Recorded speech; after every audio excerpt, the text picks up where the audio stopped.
Welcome back to NBA Shot Clock, the latest NBA news in 24 seconds or less. Here we go. It took less than a week for the NBA to erupt in utter chaos. After a hard foul by James Harden, Brandon Ingram shoved Harden and the two were separated. But then the fireworks really started when Chris Paul and Rajon Rondo started throwing bows and Ingram came flying in from the top rope to get in on the action. CP3 was suspended 2 games, Rondo 3 games, and Ingram 4 games. A little on the low side in my opinion, but this makes the Houston Lakers' next matchup a must-watch. Chris Paul and Rondo have had some beef for a while, going all the way back to when they played for the New Orleans Hornets, yes, New Orleans, and the Celtics respectively. But thank the NBA Twitter gods when this story took on new legs when the conversation turned to which point guard is better. Glenn Big Baby Davis even chimed in, and the Rockets GM Daryl Morey came in over the top with an iconic pot calling the kettle black photo. We don't deserve Daryl Morey Twitter.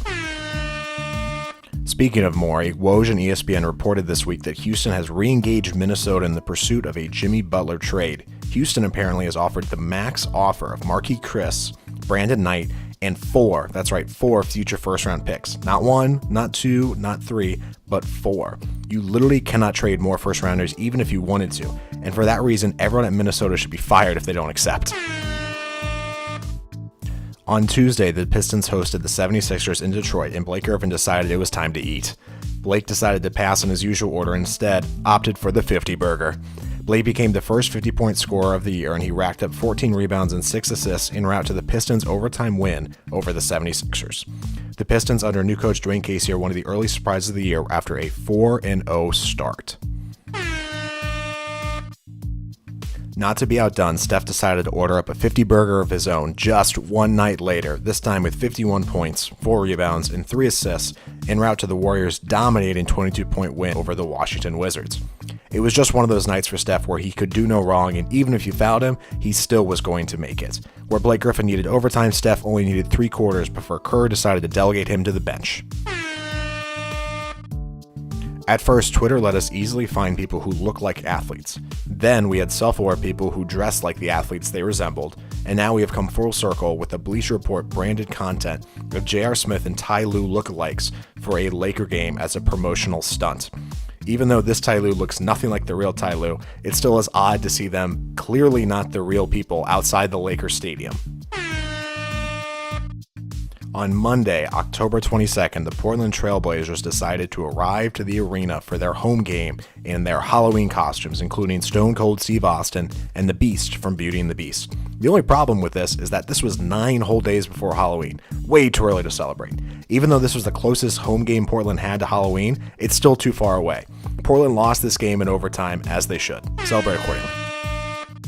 There are 2 kinds of people in this world, people who believe in Nikola Jokic and those who don't.